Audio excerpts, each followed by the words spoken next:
Hi, I'm Arthur, and to my core, I love wargaming. Put a propeller head beanie on my head and call my ass a child, because boy howdy, do I really love this shit. I love 40k, I love Conquest, I love Infinity, I love them all. They are my main pastime, but I gotta say, there is something I love more. Like a scorned lover that never keeps me around long enough for me to get bored, I always find myself crawling back to my favorite little hidey hole. And that hidey hole is horror. I love the scariest shit out there, from the most mundane to the most extravagant. If you know about my second channel, which link in the description by the way, you'd know just how much I love horror. But 40k often kind of has this weird relationship with the scariest of scaries, where they have to over-explain it, or give it a name, or make it try and fit in the setting's established canon, rather than building off of,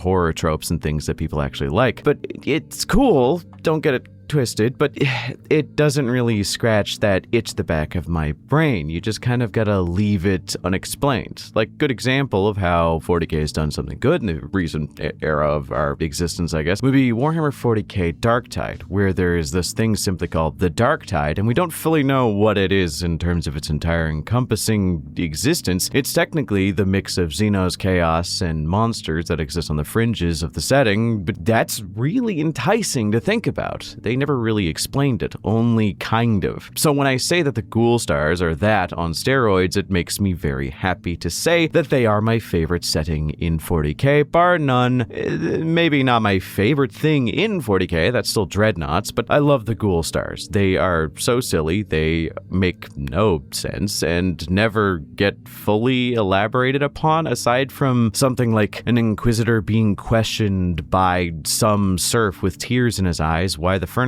is suddenly upside down and clinging to the ceiling, and also why the bathroom doors all disappeared, to which the Inquisitor, taking a long drag on a low stick, looks him in the eyes with a 1,000-yard stare and simply says, "Hell of a thing, right?" before having him servitorized for questioning something he shouldn't have. If you don't know what the Ghoul Stars are, hello! Welcome to the 40k fan base, you must be new here. They are kind of baby's first obscure lore topic, but they are beloved by all. So I'm going to give you the basics. The chapter of Marines that lives there, a few other snippets of information, and, hopefully inform you guys about some things you might not know about. But before I do, hey guys, I know you skipped the last 30 seconds of these videos, so let me take this time to say, hey, did you know that I have channel memberships and they are really important to help this channel grow and survive? Yeah, I have 2 tiers. They are pretty cheap as is, and you get some cool perks with them. At the lowest tier, you get the ability to support the channel and help me make this content. You gain access to videos the second they are available, as they are going to be uploaded even before they have thumbnails. And also, your name will get highlighted in the comments. On the highest tier, you gain access to 2 bonus videos a month, just shorter ones, that will become publicly available after a year if they ever do so. So feel free to support me there if you feel like it, and thanks for helping me out. The Ghoul Stars are weird, but to understand the Ghoul Stars, you have to kind of understand the Halo Stars. The Halo Stars are on the farther edges of the eastern fringe, and they are a small, loop of stars that the Astronomicon tends to have a little bit of difficulty reaching because it is on the edge of the galaxy. The main thing to know about them is that they are weird. Weird in that way where sometimes you just don't truly know what's going on. This is where a lot of stuff like the Calexis sector is, which, if you didn't know, most of the 40k tabletop games out there take place in the Calexis sector, and the reason being is because they are unpredictable and anything can kind of happen. Oh, you want to find a planet occupied completely by the last remnants of the Nephilim? Congrats, that is probably a thing in the Halo Stars. Also, you're weird for wanting that. You want to find 2 planets permanently at war for the claim of another singular planet, and the 2 factions being the Scyther Fiends and the Tyranids dog soldiers? Yeah, they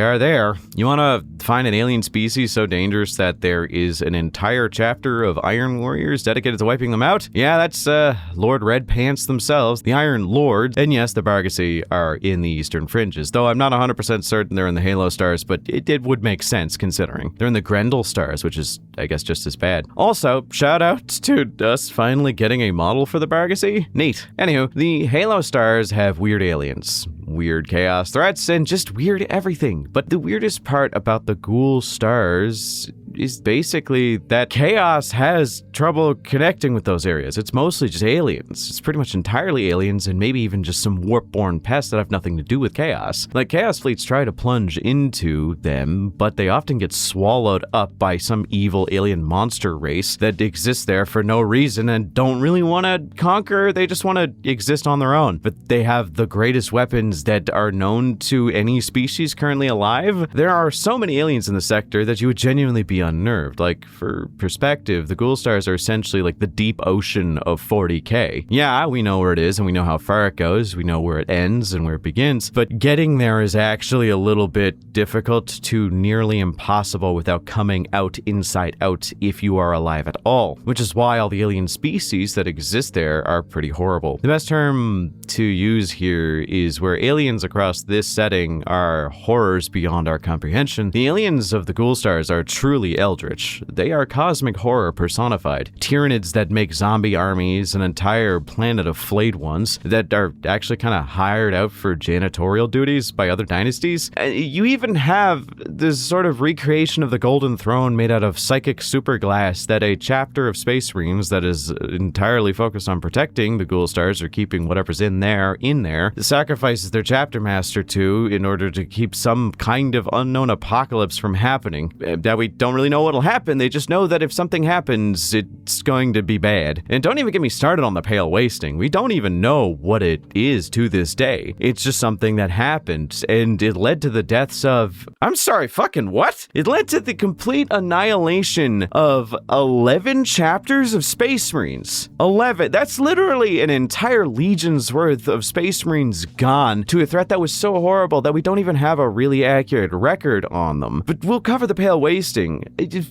at some point here. No wonder the surviving chapter of the Nova Marines has a genetic curse that makes them progressively more racist towards aliens. I mean, if I had to deal with something so horrible that upwards of 8,000 Marines had to die next to me in a single campaign, I'd be a little shaky around them too. Holy shit! That is kind of the backdrop of the Ghoul Stars. It's a place so horrible that the number of bodies gets so high that it leads to the worst, most horrible fates imaginable, and we will never truly know what caused the bodies to get stacked so high in a lot of cases. So let's hop into a topic involving the Ghoul Stars. I think it's a good place to kind of start outside of the basics, and that's the Death Specters, a chapter of Space Marines that are both enigmatic, terrifying, and a bit of a dark mirror to the surroundings that they are kind of encompassed in. And they're a bit of a dark mirror to the brutality of their surroundings. To put it bluntly and simply, the Death Specters are a ghoulishly horrible chapter at the best of times, and they are very rarely at the best of times, considering they were a chapter created specifically for the Ghoul Stars. Hailing from the gene lineage of the Raven Guard, they are probably one of the meanest chapters in the setting. Not evil, just very cruel.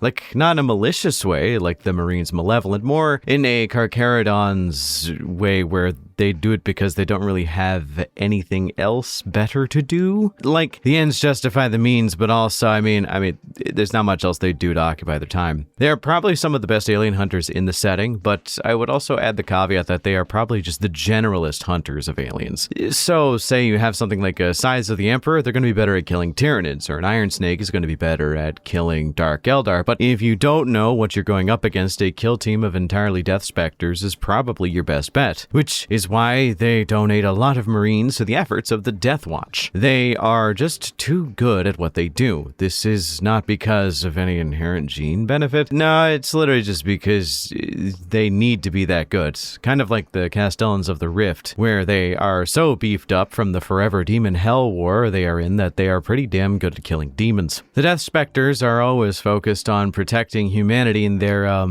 own unique way. See, where some chapters focus on being the shield of the Imperium, protecting its people and making sure planets survive, the Death Specters are more of a sword that cuts through the night. They strike out like a burning arrow into the Ghoul Stars to deal damage to foes that would attempt to escape the confines of the Ghoul Stars, as their goal in said location isn't to protect the scant human colonies in there, it's to kill anything that would have the audacity to try and leave and do harm to humanity. This has led to them getting quite a bit of criticism from other chapters in the Inquisition because they sometimes will show up to a war already in progress with the Xeno species, help for a little bit to accomplish some unknown goal, and by accomplish some unknown goal, this usually involves them stealing a key piece of Imperial tech, and instead of staying to help finish the fight, they usually leave, which ends up fucking over the Imperial forces of said planet in the process. Having a sacred duty to destroy the Xeno, they do it in a very impassionate way, seeing humanity as a resource in a very literal way, abducting the strongest soldiers, both men and women, as well as children, from planets they essentially raid for resources, and if it's a child, they try to turn them into another Death Specter, but if it's a fully grown man or woman, they go to the breeding worlds to make strong genetic stock for them to harvest at some point, which is incredibly morbid and horrible and evil, but they do it because they don't have much choice. It's either that or go extinct. The recruitment is weird. The way they go about war is weird, but they are 100% loyal. Their use of ancient, potentially Xenos artifacts, as well as abduction of loyal Imperial citizens, may raise some eyebrows from the Inquisition, but they are literally the only chapter who seems to be surviving well enough to occupy the Ghoul Stars. Do you really want to fuck with your only line of defense here? Or would you rather just let a few people go missing from time to time and let a few families be sad? Yeah, I thought so. Oh, and yeah, there is some eldritch piece of technology out there known as the Shariax, but because that means almost nothing to any of you, I'll say that it's just the Throne of Glass. The throne on their main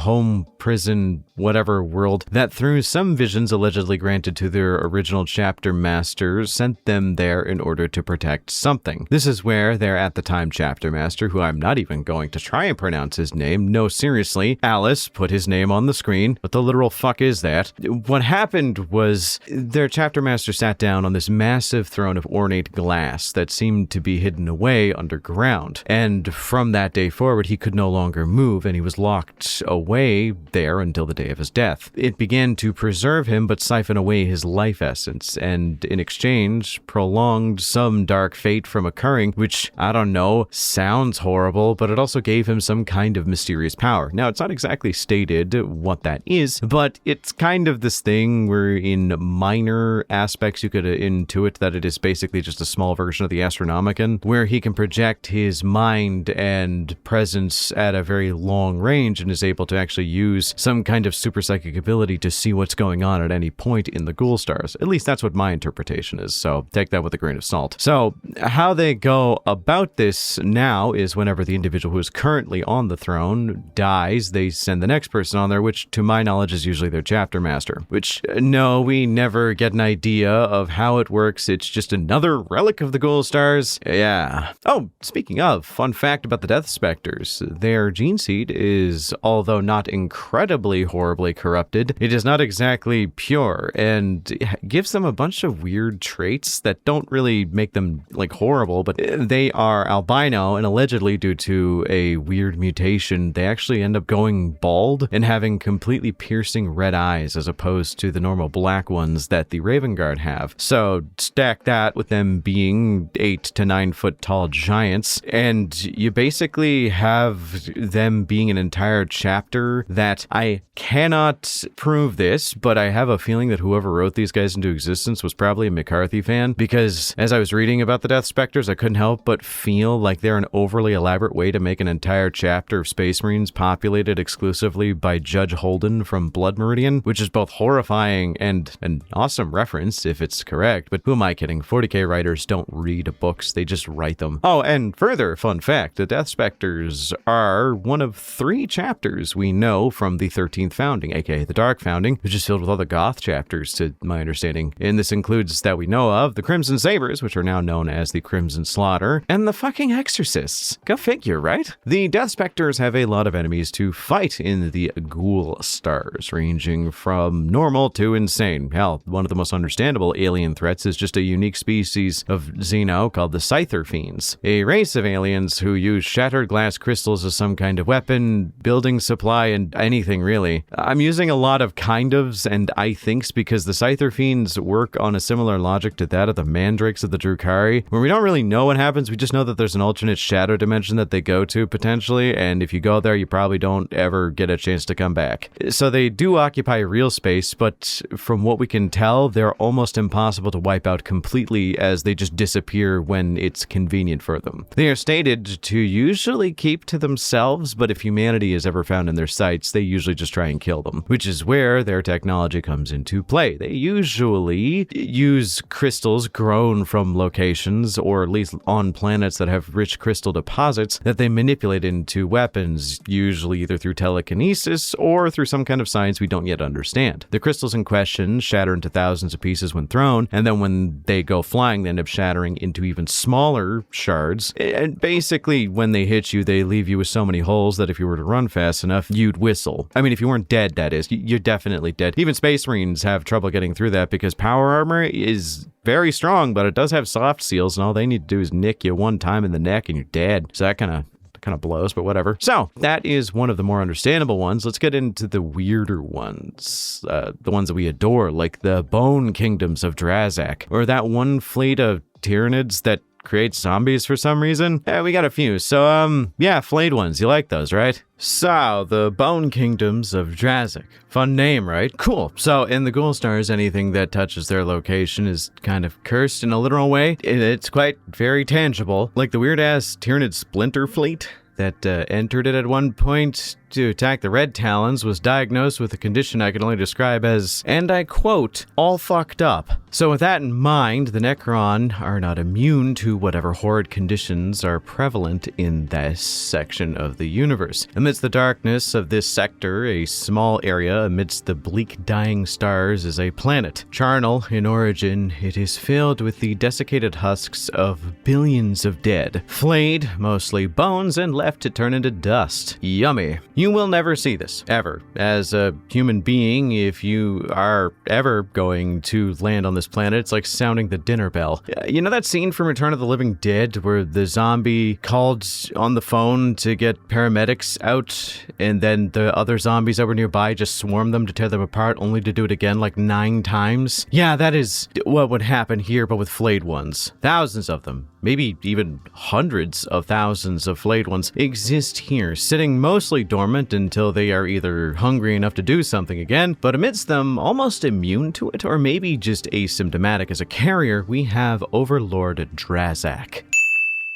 Maintaining what at first glance seems a veneer of sanity, but I have a feeling something's up. He rules this kingdom of flayed ones, and because of that, no one really fucks with him. Yeah, like even for other Necron dynasties, if you attack him, it's kind of like kicking a hornet's nest made out of sentient, angry lawnmowers. Apparently records state that Drazak is actually pretty chill to other Necron and is actually really calm, all things considered, often being hired to remove the bodies in the aftermath of another dynasty's victory, because as you could probably tell, there ain't no people on that planet no more. So in order to keep the flayed ones happy, Drazak does 3 things. 1, as mentioned, play cleanup for other dynasties who look at him with a degree of scorn. 2, he goes on a little raiding party in order to secure meat for his planet, usually letting the people loose on the emptied out streets of said world and allowing the flayed ones to hunt and have a little bit of fun for the day. 3, similar to 2, he just puts out a distress signal that's kind of a faux distress signal to bring people to the planet for meat. He is weirdly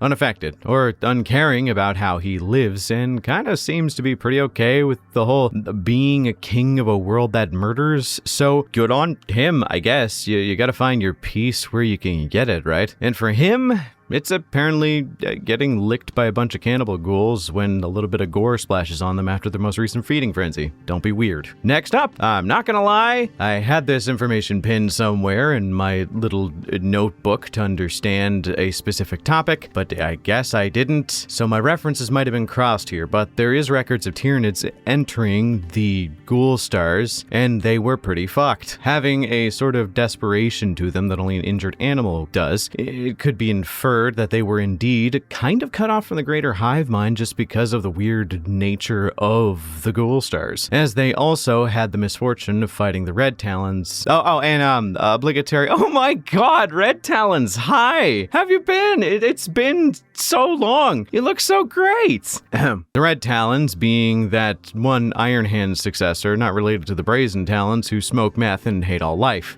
more so than other Iron Hands. I can't remember the text I saw stating this, but I remember something that this individual hive fleet used Mindslaver grubs, which after looking up, I literally could not find a reference as to where I found this out, but I know that I had never heard of Mindslaver grubs until researching this topic, so they have to be linked, or maybe I'm just dumb. But for those who don't know, Mindslaver grubs are kind of an obscure thing that existed at some point in the lore and as a gameplay mechanic because it allowed Tyranid players to use Marines who were brain controlled by bugs in like first edition. Yeah, if you look it up, there's actually like space Marines with these bugs in their brain. It's pretty cool. But these make zombies, and they are horrible, as it calls to mind one of the weirdest movie references I could make here, and that's Starship Troopers 2.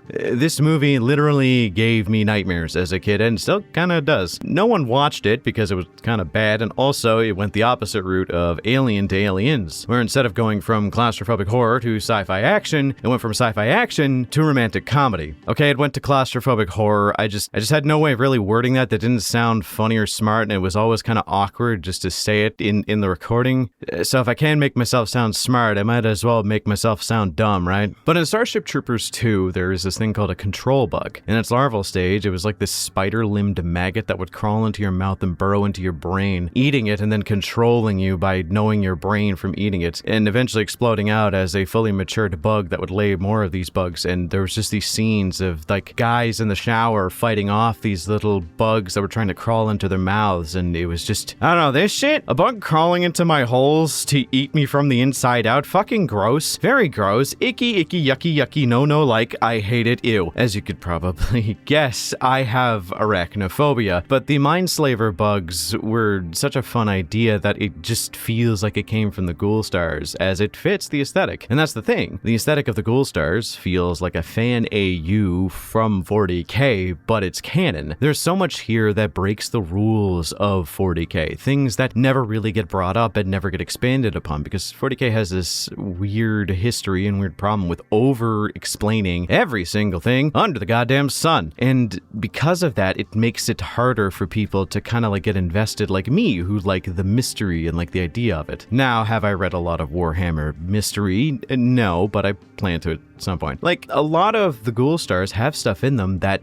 we still know nothing about, like the Pale Wasting, which is a topic that is far too complicated and long-running for me to cover in the last, like, 2 to 5 minutes of this video, so I'm saving them for another day because the Pale Wasting is genuinely interesting. But if I could sum it up, we know that it exists. I don't know what it is. It's kind of like the Cacodominus, but unlike the Cacodominus, we literally have no idea what the Pale Wasting is. It's sometimes described as a plague that swept across the Ghoul Stars and eradicated everything it touched. But then, why would they send chapters of Space Marines to deal with it? But they also described it as quote-unquote nightmare engines summoned from the deepest pits of hell, which makes more sense. But that's the thing, nothing in the Ghoul Stars makes complete sense. It only makes partial sense, maybe a little bit of sense here and there, maybe 20 cents at most. It probably is one of the best settings for my brain to wander into. See, I like nightmares. I like the fear of never knowing. It scratches a big itch at the back of my brain, and it's why I've always loved going back to this setting. I've kind of held off on talking about the Ghoul Stars at length because it's just one of those topics that I've wanted to do for a long time and never felt like it was the right time. But yeah, the Ghoul Stars are an enigma. Like, we are pulling back the veil to reveal that there is always going going to be something far worse than even that of the Tyranids or even Chaos, as neither really want anything to do with the Ghoul Stars. The horror of the creeping unknown, the monstrosity of a creature you could never truly understand. Beautiful. If I were to put a cap on this and say how I truly feel, I would say this. I love this setting. I love that it encapsulates some of the aspects of horror that I adore the most, and I never, ever, ever, ever, ever, ever fucking ever want them to elaborate on it. I want them to keep it a mystery. I want them to keep it at least a little bit unexplained, because that's the fun part about the Ghoul Stars. Sure, it could be cool to find out, I don't know, what the pale wasting is, but like, you should never truly fully explain it. I feel like it would ruin it for me a lot. Sure, it'd be fun in the moment, but then you'd just forget about it eventually. It's kind of like that